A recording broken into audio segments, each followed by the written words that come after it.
There are some things where we'll say, all right, let's make sure that we're ruling this out as something that could be contributing towards the why behind why kids are having sleep disturbances. So again, anemia, I always recommend doing some screening labs at 12 months. And that does help with decreasing or identifying anemia before it tends to show symptoms.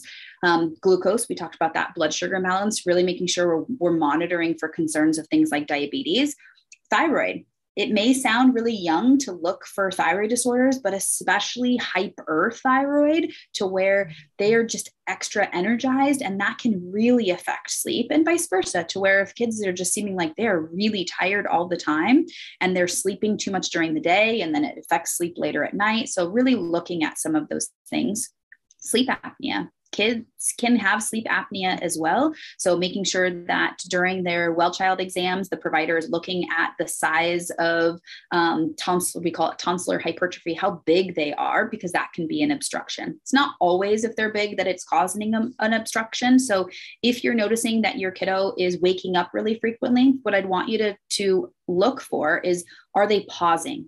Is their sleep interrupted or paused? Are they waking up gasping, or are they waking up seeming like they're pause, and then take a big deep breath, almost like what they did when they were newborns, which periodic breathing in newborns, completely normal. But at this age, 1 to 5 or older, not something we want to be seeing. So those would be times where we definitely want to make sure we're looking into that.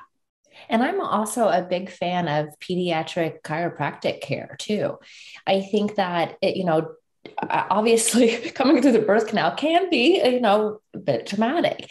And so, but yeah, I think, jaw align, like there's so much alignment just that could impact their sleep as well. So the physical structure.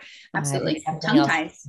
And tongue ties. So if there is a toddlers or infant, less so in infants, but more so in toddlers, to where if that frenulum, so underneath the tongue, if that is restricted, it's really tight, then it doesn't allow the tongue to rest on the roof of the mouth where we want it to. And so we can see that it slides backwards, and that can cause some pretty big sleep disturbances in not only kids, but then us as adults as well. So talking to your dentist or talking to your healthcare provider, seeing if that is something that is contributing.